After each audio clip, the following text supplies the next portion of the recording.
Salut Pissom. Vous savez, au début je voulais simplement parler de l'Alsace en 1918 et de sa transition de l'Allemagne vers la France. Puis je me suis dit que c'était dommage et que pour mieux comprendre cette transition, il fallait que je parle de la Grande Guerre en Alsace. Et finalement, comment parler de la Grande Guerre en Alsace sans parler de l'Alsace telle qu'elle apparaissait avant 1914 ? C'est donc par ça que nous allons commencer. L'Alsace avant la Première Guerre mondiale. Comme toujours, il faut savoir replacer les choses dans leur contexte. Et le contexte commence en 1871. Suite à la guerre qui a opposé la France à la Prusse et à ses alliés de septembre 1870 à février 1871, la France a cédé une partie de son territoire. Le bénéficiaire a été le tout nouvel empire allemand, Deutsches Reich. Ce nouvel empire allemand avait été proclamé par la Prusse et ses alliés allemands au château de Versailles dans la Galerie des Glaces, le 18 janvier 1871. Les territoires cédés sont les suivants: la totalité du Bas-Rhin, la totalité du Haut-Rhin, mis à part le territoire de Belfort, 18 communes du département des Vosges, les 3/4 du département de la Moselle et 1/4 du département de la Meurthe. Cet ensemble forma ce que l'on appela le Reichsland Elsass-Lothringen, Reichsland voulant dire terre d'empire, que l'on appellera indifféremment Alsace-Lorraine, Elsass-Lothringen ou Alsace-Moselle actuelle. Plusieurs noms pour un même ensemble, en somme. L'image que l'on se fait de l'histoire du Reichsland entre 1871 et 1914, c'est celle de territoires et d'habitants opprimés, soumis au joug de la barbarie et de l'oppression allemande, et qui n'attendent que le retour salutaire de la France. Et pourtant, la réalité est bien plus nuancée qu'on ne le croit. En 1914, l'Alsace n'a plus rien à voir avec celle de 1870.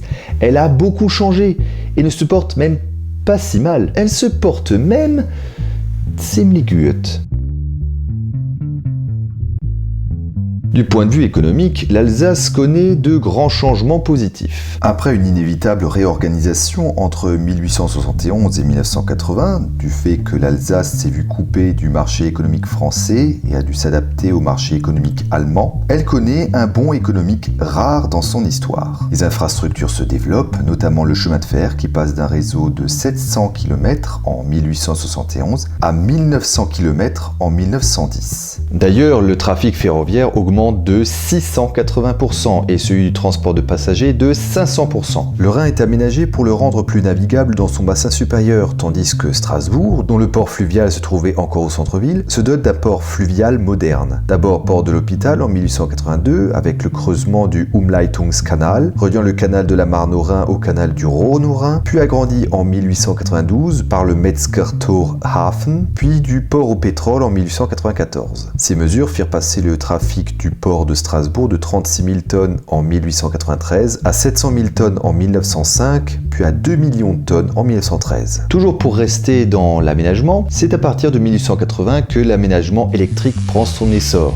Tout d'abord dans les grandes villes comme Mulhouse et Strasbourg, puis progressivement mais rapidement dans les petites villes et dans les campagnes. Elle devient la force motrice principale dans les usines et remplace la traction animale en ville dans les transports publics, tandis que l'éclairage public s'électrifie. De manière générale, avant 1914, la plupart des villes et même des communes rurales sont équipées de réseaux d'électricité, d'eau courante et de gaz. C'est d'ailleurs en 1899 que naît Électricité de Strasbourg sous le nom de Elektrizitätswerk Strasbourg, qui vendit à peine 3 millions de kilowatts en 1900, alors qu'en 1914, elle vendait plus de 32 millions de kilowatts. C'est également à cette époque que se développe l'industrie agroalimentaire, et si les cultures traditionnelles comme celles des céréales, du lin, du chanvre ou de la vigne marquent le pas après 1870, ce n'est pas le cas des cultures comme le houblon, qui atteint les 4600 hectares de terres cultivées en 1907, ou encore la betterave sucrière, ou alors encore l'élevage en général. Le développement de la culture du houblon se fait en accompagnement de l'essor des brasseries industrielles.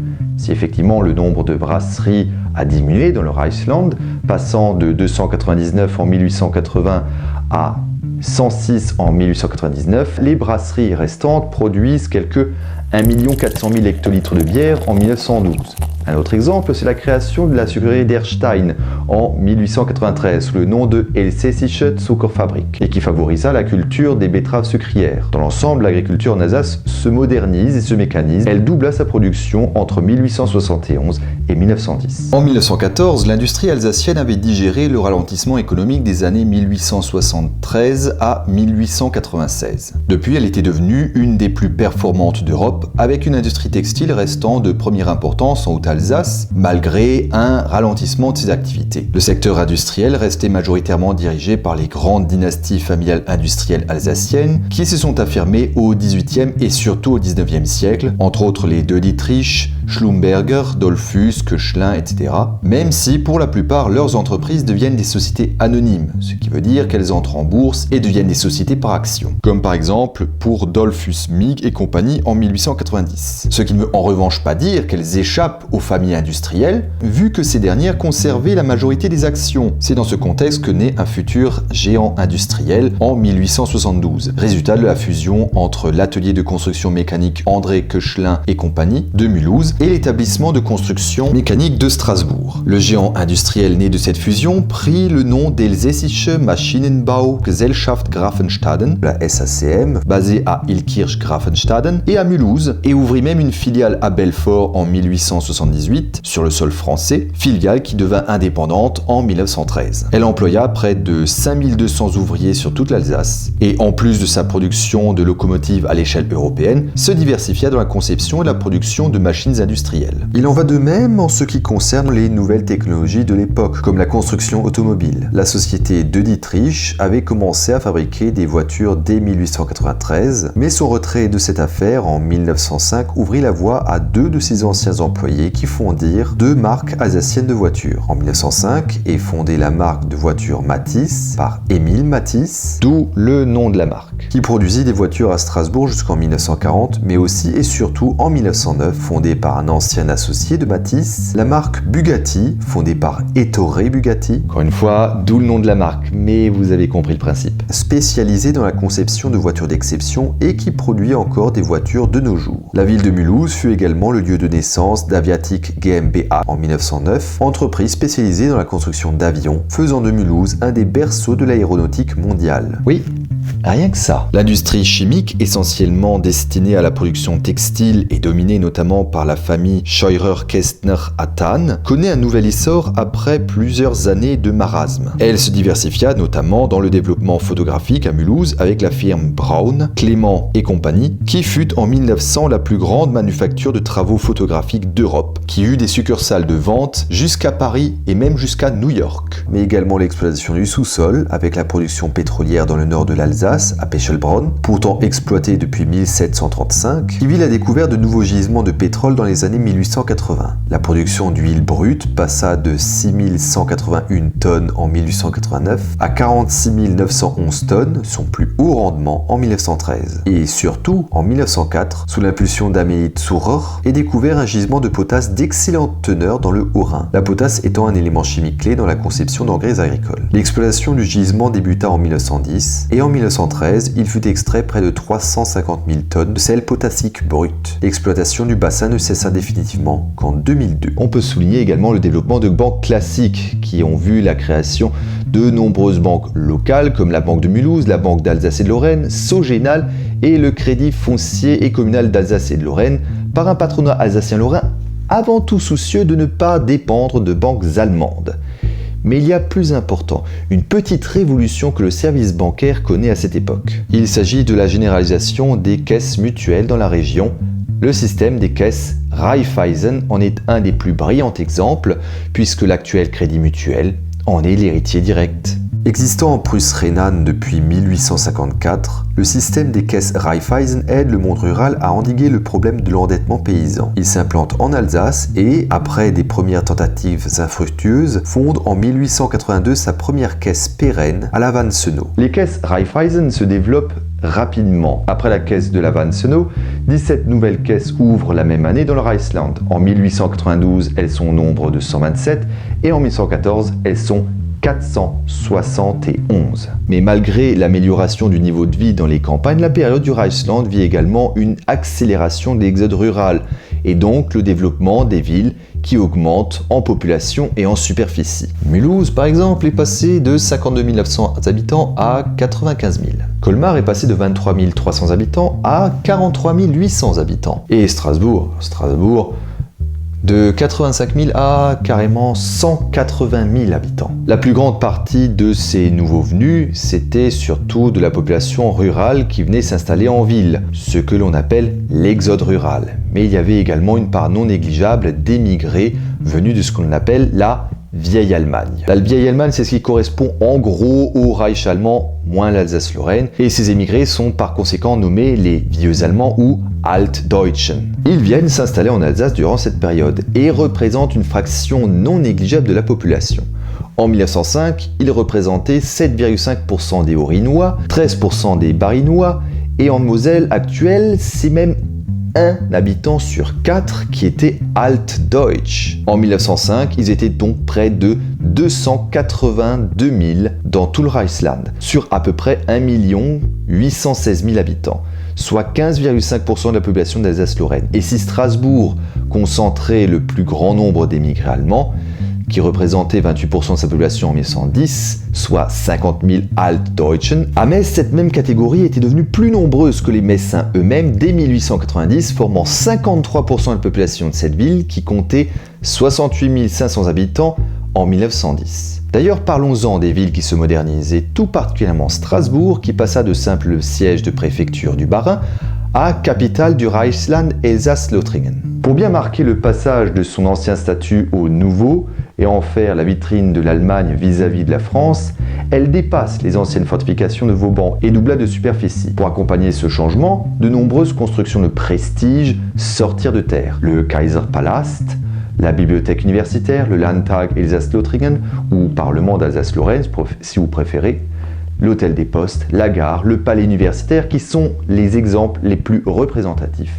L'hôpital civil de Strasbourg est agrandi et se modernise, et la ville se dote d'un réseau de tramways urbains, d'abord tiré par des chevaux, puis électrifié. Ce réseau de tramways ne cessera de se développer jusque dans les années 1950. La municipalité de Strasbourg ne se contenta pas d'une simple extension de sa surface bâtie et d'une petite modernisation. En 1910 débuta le chantier de la Grande Percée, sous des couverts de facilitation de la circulation et d'insalubrité de ce quartier, chantier qui se prolongea d'ailleurs après la Première Guerre mondiale. Les habitants expulsés par le réaménagement furent relogés dans la cité-jardin du Stockfeld qui fut construite entre 1910 et 1912. Ce n'est d'ailleurs pas la seule réalisation dite sociale de cette époque. Le 1er août 1908 furent inaugurés les bains municipaux de Strasbourg, qui avaient avant tout une vocation sociale et hygiéniste, la plupart des ménages de la ville n'étant pas forcément dotés de l'eau courante, tout en offrant un équipement sportif à la population. Et en 1906 débutèrent également les travaux de l'agrandissement de l'hôpital civil, dépassant le limite sud des fortifications. Mais le progrès social ne s'arrêta pas aux constructions et aux aménagements urbains. C'est durant cette période allemande que les Alsaciens et les Mosellans ont obtenu de nombreux droits sociaux qui ne firent leur apparition en France qu'après la guerre. Je sais ce que vous pensez, mais non. Pas après la Première Guerre mondiale. Ces mêmes droits sociaux ne firent leur apparition en France qu'après la Seconde Guerre mondiale. Entre 1877 et 1914, l'Empire allemand modernisa sa législation, entraînant le Reichsland avec lui. De nouveaux droits sociaux firent leur apparition, comme les caisses de maladie obligatoires, les assurances obligatoires en accident et invalidité vieillesse, le code professionnel, l'aide sociale, le domicile de secours, la réglementation du travail des mineurs, le repos dominical et les assurances sociales. Ces lois, avec l'ensemble des lois françaises d'avant 1871 qui furent conservées, comme la loi Fallou et le Concordat, les mesures votées par le corps représentatif alsacien-lorrain, ainsi que des dispositions concernant les chambres de commerce, la chasse, les associations, l'artisanat, les notaires, les huissiers, le droit communal, etc., forment ce que l'on appelle encore aujourd'hui le droit local alsacien-mosellan.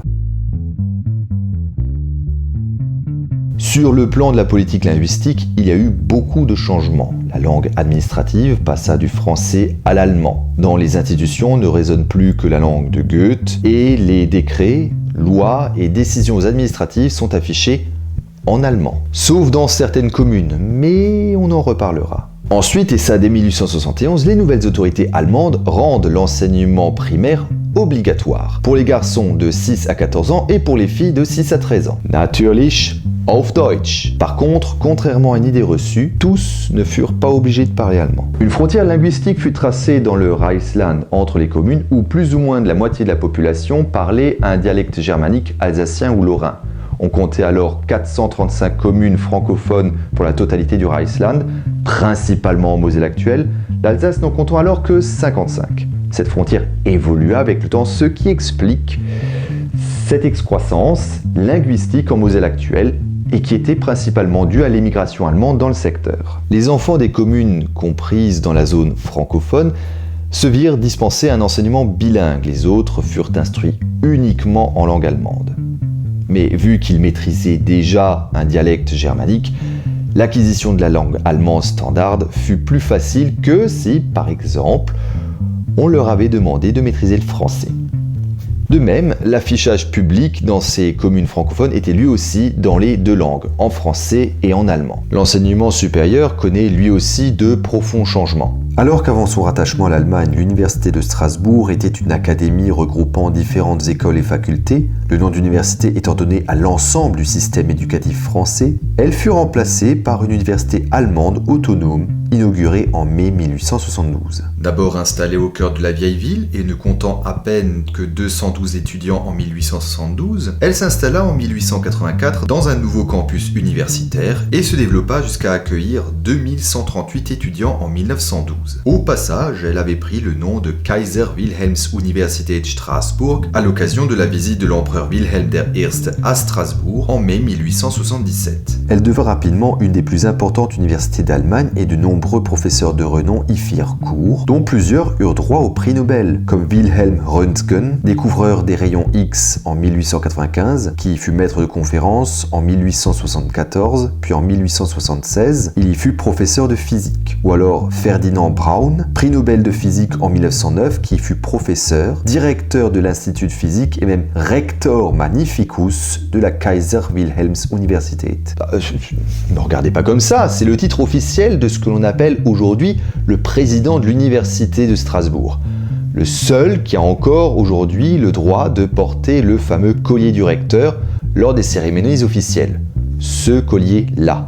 Les nouvelles autorités s'affairèrent également à tenter de réparer les dégâts causés durant le siège de Strasbourg. Et avant tout, celle de la bibliothèque de Strasbourg. Karl August Barak, bibliothécaire des princes de Fürstenberg, choqué par la destruction de la bibliothèque, lança dès le 30 octobre 1870 un appel aux dons pour reconstituer une bibliothèque à Strasbourg. Dire que son appel fut un succès, c'est un pur euphémisme, puisque dès son inauguration le 9 août 1871, la nouvelle bibliothèque universitaire comptait déjà 200 000 volumes. Les dons d'ouvrages se multiplièrent. La bibliothèque de Königsberg offrit près de 40 000 doubles et même l'empereur Wilhelm I offrit 4 000 ouvrages de sa bibliothèque personnelle. En 1879, la bibliothèque possédait 386 073 volumes, devenant la 4e bibliothèque d'Allemagne en nombre de livres, et en 1895, elle s'installa sur le Kaiserplatz, dans le même bâtiment qu'il abrite aujourd'hui. Même si, depuis, avouons-le, le décor intérieur a beaucoup changé. Et pour en finir avec les superlatifs, elle comptait en 1918 plus de 1 100 000 volumes. D'ailleurs, pour parler architecture, les villes comme Strasbourg, Colmar, Mulhouse, Saverne, Haguenau, Wasselonne, etc., furent durant la période entre 1871 et 1914 les bacs à sable des architectes qui s'en donnèrent à cœur joie dans leurs arts et dans différents styles. Que ce soit pour les bâtiments inspirés d'architecture ancienne, de style néoclassique ou néo-renaissance, ou alors dans l'air du temps, comme les bâtiments de style art nouveau qui fleurissent dans les nouveaux quartiers des villes alsaciennes. En 1892 fut fondée la Kunstgewerbeschule à Strasbourg, école des arts décoratifs en français. Au départ, elle avait pour but de former les métiers de l'artisanat d'art, comme les ferronniers, les architectes, les sculpteurs, les verriers, les ébénistes, etc., à l'art allemand. Et fut au final, pour l'Alsace, une école de promotion du Jugendstil, ou Art Nouveau si vous préférez, sous l'impulsion de son directeur Anton Seder, maître de ce courant artistique. De nombreux artistes alsaciens locaux et même internationaux qui ont atteint la célébrité par la suite ont fréquenté cet établissement durant leurs années d'études. Dans tous les domaines artistiques, l'administration allemande avait une préférence pour les commandes officielles qui s'inspiraient de la culture rhénane et médiévale, dans le but de se rattacher notamment au Saint-Empire romain germanique, pierre angulaire du passé commun des Alsaciens et des Lorrains avec le reste de l'Allemagne. D'ailleurs, une bonne illustration, c'est le château de Königsbourg, qui a été restauré par l'empereur Wilhelm II.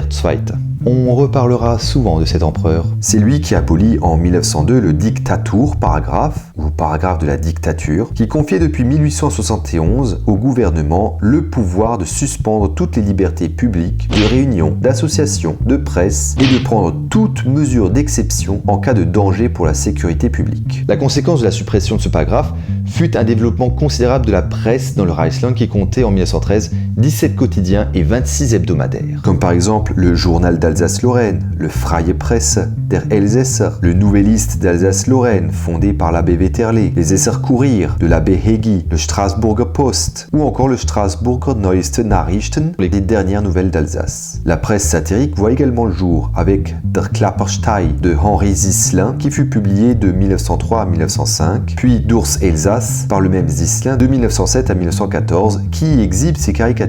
Plus connu, c'est à cette époque qu'un autre illustrateur satirique, Jean-Jacques Valls, dit Hansi, débute ses publications. D'abord dans le H2S, H2S, bulletin de l'association des étudiants en pharmacie de Strasbourg, mais aussi et surtout avec la publication en feuilleton dans le journal L'Express de Mulhouse de Der Professor Knatschke, qui fut édité en livre en 1908. Évidemment, les positions anti-allemandes de Zislin et de Hansi leur valurent de nombreuses démêlés avec les autorités allemandes. Ils ont d'ailleurs eu leur lot d'amendes et même de séjours derrière les barreaux. De cet ensemble de journaux retiendra également la fondation en 1898 de l'Illustrierte Elsässische Rundschau ou Revue alsacienne illustrée, qui avait pour but de faire connaître la culture et les traditions alsaciennes. C'est un peu plus tôt, en 1895, que démarre réellement l'engouement pour la culture locale. De nombreux artistes alsaciens se retrouvent imprégnés des différents courants artistiques qui se développent comme le Jugendstil, traduction allemande de l'Art Nouveau, et se réunissent sous l'impulsion d'Anselm Logel, initiateur des Dîners des 13, de George Hale, créateur du Cercle de la Robertso, et de Auguste Michel qui crée le Kunsthafe, cercles qui furent tous de véritables creusets politico-artistiques de l'Alsace au début du XXe siècle. Ces rencontres ne sont pas réservées à des Alsaciens. Même de vieux Allemands sont admis. Entre autres, on pense par exemple au Badois Lothar von Sebar, au Bavarois Josef Stadler, mais aussi à l'économiste venu de Hesse Werner Wittich. Il y avait également le Lorrain Henri Gagnier, le Parisien Frédéric Régamé, les Suisses Robert Forer et Rodolphe Gans. Cet ensemble d'artistes et d'hommes du monde organise en 1897 à l'Hôtel de Ville de Strasbourg le premier salon des artistes alsaciens, cherche, en s'inspirant de l'art populaire de l'Alsace, à exprimer une spécificité, une différence d'avec le reste de l'Allemagne. C'est la même année qu'Anselm Logel et son ami le marketeur Charles Spindler créèrent le Cercle de Saint-Léonard à Börsch, dans l'ancienne abbaye bénédictine. Cet endroit devint le centre du monde artistique alsacien, lieu de rencontres, de discussions, de création, voire de contestation des différentes personnalités des arts et des lettres qui s'y sont croisées. Entre autres, car la liste est longue, Pierre Bucher, Léon Elschinger, Henri Lou, Alfred Martzolf, les frères jumeaux Albert et Adolphe Matisse, Léo Schnoug et Gustav Stoskopf.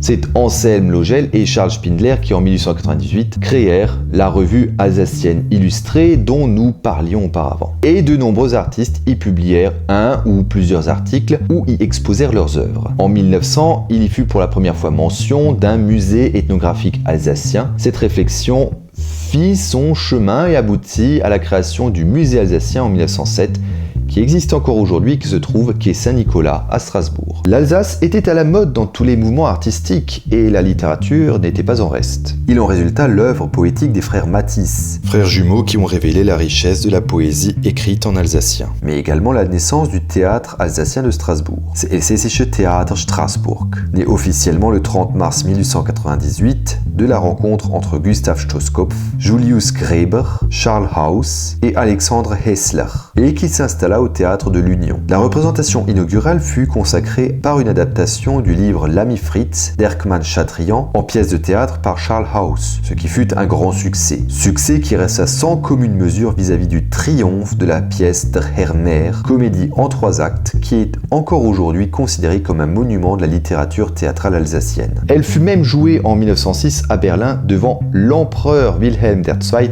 himself, qu'il aurait d'ailleurs particulièrement apprécié. Une autre grande pièce de théâtre en alsacien fut le Hans im Schnuckeloch, écrite par Ferdinand Bastian en 1903. Ce succès ne se limita pas à Strasbourg, il s'étendit à toute l'Alsace, où des troupes de théâtre alsaciens virent le jour, et aujourd'hui encore, le théâtre alsacien reste une institution incontournable dans le paysage culturel de l'Alsace. S'il y a une autre grande figure de la littérature alsacienne dialectale à ne pas oublier, c'est Marie-Anne Hartmann, dite Marie Hart. Une des rares femmes dans cette société culturelle majoritairement masculine, elle n'en fut pas moins une écrivaine de talent, écrivant en français, en allemand et en alsacien, qui commença à écrire dès 1877 avec son conte Marguerite ou la petite gardeuse d'oie. Elle écrivit pour les journaux locaux de Strasbourg à partir de 1898 et même une pièce de théâtre en alsacien, Der Stadtnarr, qui fut jouée dès 1907. Son ouvrage, Der Herr Mertling und seine Theater, paru en 1913, décrit l'influence qu'a eue dans sa vie et surtout dans son mariage la situation politique particulière de l'Alsace. Dans le même temps, la littérature allemande en Alsace est revivifiée par l'apport des immigrants vieux allemands et en 1893 est fondé l'Alsabund, centre culturel et littéraire qui compta jusqu'à 200 membres et qui était le promoteur du Hochdeutsch, l'allemand parlé standard. Il ne reniait pas le patrimoine local, mettant en avant la Heimat et la culture villageoise, mais uniquement dans la perspective de l'union culturelle avec l'ensemble du peuple allemand. On trouvait parmi eux des auteurs comme Christian Schmidt et surtout Friedrich Linhart. Un peu plus tard commença à apparaître un troisième mouvement qui ne se construisait plus sur le patrimoine ou la mise en avant de la culture et des traditions existantes, mais par la promotion d'un Geistiges Elsässertum, une alsacianité de l'esprit, qui mettait en avant une fonction médiatrice de l'Alsace entre France et Allemagne dans une perspective européenne et qui avait pour but de révolutionner la littérature allemande. Ce mouvement, appelé Das Jüngste Elsass, fut fondé par René Schickel et ses amis Otto Flacke et Ernst Stadler, par la publication en 1902 de la revue Der Stürmer. Il fut rejoint par de futurs grands noms de la culture, notamment Hans Arp. Cette nouvelle génération, s'exprimant en allemand, veut une renaissance de la vie culturelle alsacienne par une ouverture sur les courants nouveaux en Allemagne et en France, mais rejette tout à la fois le passéisme de la nostalgie patriotique de la France, comme celui de l'Allemagne entretenu par l'Alsabund, mais rejetant également le mouvement pro-alsacien et dialectal auquel il reproche un repli sur soi provincial. Mais la revue Der Stürmer ne fut publiée qu'entre janvier et novembre 1902. Trop marginal et même censuré, ils se sont également fait trop d'ennemis. Reste que l'entreprise avait laissé sa marque dans la culture. Au fait, petite parenthèse, les années qui suivirent verront également la création de groupes de sauvegarde du patrimoine populaire dans le Reich allemand lui-même, comme en Bavière en 1902 avec le Verein für Volkskunst und Volkskunde, au Pays de Bade avec le Badischer Verein für Volkskunde en 1904 et dans le Württemberg avec le Schwäbische Heimatbund en 1909. De là à dire que le mouvement culturel alsacien a inspiré l'ensemble des Allemands, ou alors qu'il a suivi une tendance déjà en vogue en Allemagne, il n'y a qu'un petit pas, mais je ne vais pas le franchir. L'hypothèse est très intéressante, mais nécessite des recherches historiques un petit peu plus poussées. Toujours est-il que la période est riche en fondations d'associations locales de toutes sortes. Associations sportives comme les Hessischer Turnerbund, devenues par la suite l'Avant-Garde du Rhin, mais aussi des sociétés de chant, des chorales, des troupes de théâtre, des fanfares, etc. En bref, la vie culturelle alsacienne a le vent en poupe. Enfin, il ne faut pas oublier l'influence encore forte de la religion dans une société où la distinction entre les communautés catholiques, protestantes et juives était forte et omniprésente. D'autant plus que la religion jouait encore un rôle politique très important. En 1900, l'Alsace comptait 1 218 900 habitants. 71% d'entre eux étaient catholiques, 26,4% étaient protestants, et la communauté juive représentait 2,6% des Alsaciens et des Alsaciennes. Pour leur politique locale, les autorités allemandes avaient fait le choix de s'appuyer essentiellement sur les communautés protestantes rurales, qui étaient très présentes dans le Korsberg, l'Alsace-Bossu et l'Outre-Forêt. En revanche, les protestants formant la majorité de la haute bourgeoisie d'affaires leur étaient hostiles et restaient résolument francophiles et républicains vis-à-vis d'un régime où la noblesse militaire disposait toujours d'une influence non négligeable. L'influence allemande fut moindre dans la communauté rurale catholique, comme dans le Sundgau, où l'on se méfiait d'un souverain protestant, le clergé restait très attaché à la France. Surtout durant la période du Kulturkampf de 1871 à 1874, où le pouvoir prussien, par un ensemble de décisions, attaqua l'église catholique dans l'Empire allemand, ce qui aboutit à la fermeture provisoire de plusieurs établissements scolaires, à l'expulsion d'ordres religieux comme les jésuites et fit des catholiques allemands des citoyens de seconde zone. Et c'est d'ailleurs une des raisons pour laquelle les familles catholiques envoyèrent leurs enfants faire leur scolarité en France. Mais la situation changea à partir de 1895. Déjà, la politique anticléricale de la Troisième République française ne fait pas que des heureux en Alsace où la religion reste un pilier de la société. Bien au contraire, cela choque tandis qu'arrive à l'âge de la majorité une génération d'Alsaciens et d'Alsaciennes qui n'a pas connu la France et qui vit d'un bon œil un régime qui mit fin au Kulturkampf en Allemagne, ne s'est pas séparé de l'Église et ne confisque pas les biens de l'Église. Enfin, et ça après plusieurs années de négociations, les catholiques obtinrent la création d'une faculté de théologie catholique à l'université de Strasbourg. Mais même si les rapports entre le pouvoir et les catholiques se sont adoucis avec le temps, l'heure n'était clairement pas encore à la paix. Les catholiques alsaciens avaient créé le Parti du Centre, ou Zentrum, majoritaire à l'Assemblée d'Alsace-Lorraine, et garder une influence forte sur la vie associative et sur la vie politique. Ils voulaient avant tout avoir leur mot à dire sur l'avenir institutionnel du Reichsland et avaient comme mot d'ordre l'autonomie de l'Alsace-Lorraine. Le 31 mai 1911, le Parlement du Reich allemand, le Reichstag, déclara que le Reichsland Elsass-Lothringen compte désormais comme un État allemand. Le Reichsland devient de fait le 26e État fédéré de l'Empire allemand. Mais ça ne s'est pas obtenu du jour au lendemain. Le chemin fut long et difficile pour arriver à cette loi, d'autant plus qu'à l'origine, le Reichsland n'avait rien. À l'origine, le chancelier Bismarck, principal artisan de la fondation de l'Empire allemand, avait dû faire un choix concernant ce qu'il devait faire des territoires que la France avait cédés à l'Allemagne à titre perpétuel. Il aurait pu simplement en faire une province prussienne, rapide, efficace, mais ça aurait mécontenté les États allemands du Sud, avec le risque qu'ils quittent l'Empire. Ils venaient à peine d'y adhérer, parfois même juste du bout des lèvres, comme pour la Bavière, où c'était sous la pression populaire qu'elle a fini par adhérer au Reich. Le partager entre les États du Sud de l'Allemagne, oui, pourquoi pas. En gros, entre le Grand-Duché de Bade et le Royaume de Bavière. Bonne idée, mais dans ce cas, les autres États n'auraient eu droit à rien. Nix, que dalle. Encore une fois, c'était la porte ouverte à la division dans le tout jeune empire, ce que Bismarck ne voulait à aucun prix. Il avait déjà travaillé assez dur pour arriver à ce résultat. Il n'avait pas du tout envie que tout se casse la figure sur une question de partage. Le chancelier de fer opta pour une solution originale qui devait contenter tout le monde. Les terres cédées par la France furent dirigées directement par l'Empire. À savoir le Kaiser, le Reichskanzler, qui est l'équivalent français du Premier ministre, mais qui n'est responsable que devant le Kaiser, pas devant le Reichstag. Reichstag qui d'ailleurs, lui aussi, vote les lois à destination de l'Alsace-Lorraine, comme le Bundesrat, qui est lui le Parlement des États qui composent l'Allemagne. L'Alsace-Lorraine appartenait au Reich dans son ensemble, et donc à tous les États qui composaient l'Empire. En théorie, parce que dans les faits, c'est bien le royaume de Prusse qui gardait la main. Le Reichskanzler était également ministre-président de Prusse. Ministre-présidence, ça veut dire le rôle d'un premier ministre, si vous préférez. Et d'ailleurs, le roi de Prusse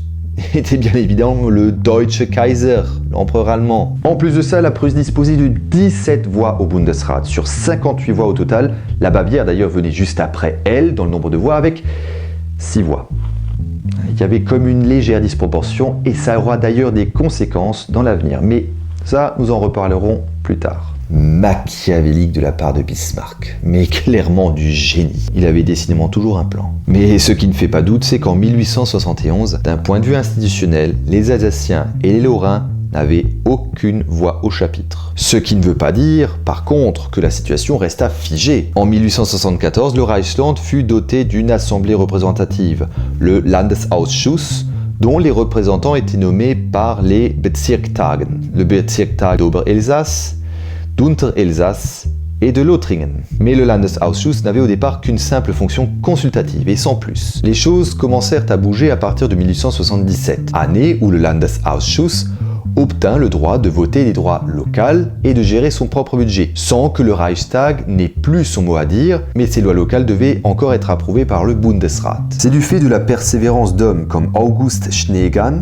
ancien député français devenu député au Reichstag en 1877, mais aussi du dirigeant de l'Alsace-Lorraine à l'époque, l'Oberpräsident Eduard von Möller, que le Reichsland Elsass-Lothringen fut doté d'une première forme de constitution. Bismarck se doutait bien qu'il devait lâcher du lest aux Alsaciens lorrains, d'autant plus qu'en 1874, ce sont des députés protestataires, à savoir des députés qui protestent contre le rattachement de l'Alsace-Lorraine au Reich allemand, qui furent majoritairement élus dans le Reichsland. Dans son programme, August Schneegans avait proposé que l'Alsace-Lorraine devienne un grand-duché, comme le Pays de Bade, ce qui l'aurait mis à égalité avec les 25 autres États de l'Empire, qui étaient tous, mis à part les villes libres de Lübeck, Hambourg et Brême, des États dirigés par des monarques. L'idée était donc d'être mieux considéré de ce point de vue, d'autant plus que ce grand-duché d'Alsace-Lorraine aurait eu comme souverain rien de moins que le Kronprinz, dans l'idée qu'il puisse se faire la main sur la gestion d'un pays, avant de passer à un plus gros morceau, l'Empire allemand dans son ensemble. Mais cette tentative fut un échec, et le chancelier Bismarck lui préféra une mesure bien moins ambitieuse. Il décida de supprimer le poste d'Oberpräsident et la section de son ministère qui s'occupait de gérer les affaires d'Alsace-Lorraine. L'Alsace-Lorraine fut dotée d'un véritable gouvernement fixé à Strasbourg.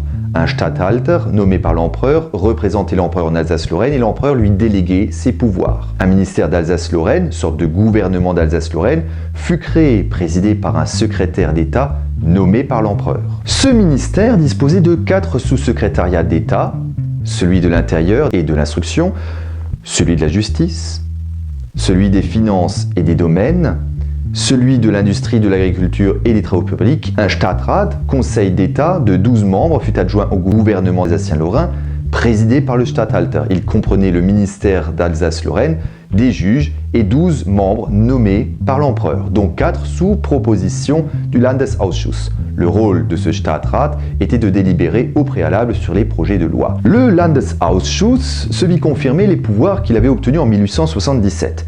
Il passa d'ailleurs de 30 membres à 58 membres, élus au suffrage universel indirect. Ces projets de loi sont toujours soumis à l'assentiment du Bundesrat, et seul le Reichstag peut modifier la constitution de l'Alsace-Lorraine. Et les Alsaciens lorrains, seuls, n'avaient toujours pas le droit d'y toucher. Si l'on peut souligner une chose, c'est que la réforme finalement est timide, et surtout que l'essentiel des décisions se concentre sur un homme, l'empereur allemand. Encore une fois, ça ne va pas s'arrêter là, mais il fallut attendre le début du XXe siècle pour assister à une nouvelle évolution des institutions. En effet, depuis 1879, les choses n'ont guère évolué au niveau des institutions. Déjà, retenons que le chancelier Bismarck avait quitté la vie politique en 1890 et avait même quitté la vie elle-même 8 ans plus tard. Nous sommes donc dans une Allemagne post-Bismarck. En 1907, la nomination du nouveau Statthalter von Wedel et surtout de l'Alsacien Zorn von Bullach comme Staatssekrétaire du gouvernement d'Alsace-Lorraine est interprété comme un retour à la marche vers l'autonomie institutionnelle du Reichsland. Une première réforme proposée par Karl von Wedel en 1908 au chancelier du Reich Bernhard von Bülow se bornait simplement à transformer le Landesausschuss en Landtag et à retirer au Reichstag toute compétence législative sur le Reichsland, ce qui n'avait en soi rien de nouveau, mais y ajouter l'attribution de voix délibératives pour l'Alsace-Lorraine au Bundesrat et, plus surprenant encore, l'élection d'un Landtag au suffrage universel direct. Cette dernière mesure peut nous sembler normale de notre point de vue. Aujourd'hui, c'est la règle dans pratiquement toute démocratie qui se respecte, et en plus, le mode d'élection au Reichstag se faisait déjà de cette manière. Mais jusqu'à cette date, absolument aucun État allemand n'appliquait ce mode de scrutin dans l'élection de leurs Landtagen respectifs. Comme si ça ne suffisait pas, dès 1909, une crise politique éclate dans le Reichsland, ayant pour origine l'épineuse question linguistique et la possibilité d'apprendre la langue française à l'école, crise où s'affrontèrent les tenants d'un monolinguisme allemand et les partisans d'une école bilingue allemand-français. Cette crise interne se faisait en fait l'écho de la montée de tensions nationalistes entre la France et l'Allemagne qui avait ressurgi à l'occasion de la question coloniale sur le Maroc. Cette crise politique entraîna une perte de confiance entre le gouvernement alsacien-lorrain et le Landesausschuss. En 1910, le dialogue rompu, il fut décidé de carrément supprimer le Landesausschuss. Raison de plus pour le Statthalter von Wedel de pousser à la réforme, assurant au passage au Kaiser que cela garantira l'intégration des Alsaciens-Lorrains dans le Reich. Le 14 mars 1910, le nouveau chancelier Theobald von Bethmann-Hollweg annonce au Reichstag que le gouvernement entamait une réforme des institutions du Reichsland. Les propositions s'enchaînèrent entre le Reichstag, le gouvernement d'Alsace-Lorraine et le gouvernement allemand. Quelle constitution pour le Reichsland? Une chambre? 2? Et quel type d'élection? Suffrage universel indirect? Direct? Est-ce qu'on en fera une république ou une monarchie? Il fut même proposé d'instituer un Statthalter nommé à vie, le rendant ainsi moins dépendant de l'empereur. L'assemblée du Landesausschuss, bien que exclue des débats, ne manqua pas de donner son avis, sans oublier les députés alsaciens-lorrains au Reichstag même qui donnèrent également de la voix, poussant à la reconnaissance d'un Land Elsass-Lothringen à égalité avec les autres États allemands. Le point qui fit le plus de débats fut l'épineuse question des voix délibératives de l'Alsace-Lorraine au Bundesrat. Le gouvernement allemand ne voulait pas en entendre parler, estimant que d'un point de vue institutionnel, le Reichsland Elsass-Lothringen ne pouvait pas être à la fois possession commune de tous les États de la fédération et sujet membre de la même fédération. Mais il finit par céder et le Bundesrat accorda 3 voix